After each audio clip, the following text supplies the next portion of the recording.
Repairman Jack, the wildly popular star of his own adventure series, returns in his 11th novel, Bloodline. New York Times best-selling author F. Paul Wilson is here to discuss the latest escapade of everyone's favorite paranormal fix-it guy. Welcome, Paul. Nice to be here. Could you introduce the character of Repairman Jack to those readers who haven't met him yet?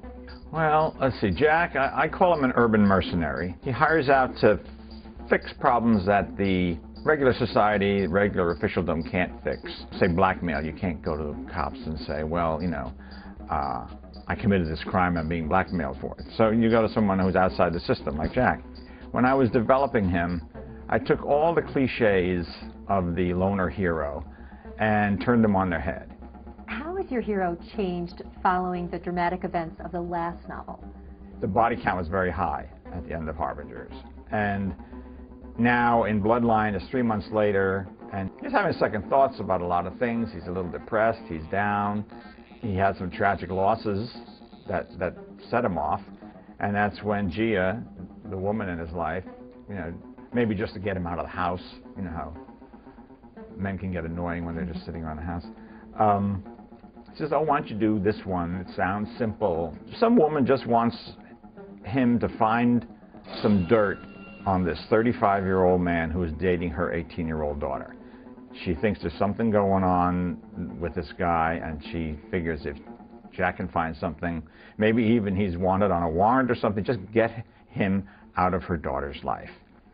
And so Jack starts looking into it, finds out that this guy is not who he said he is, and this opens a can of worms which very much complicates his life and opens some doorways into his own personal life and his past that he would rather have kept closed.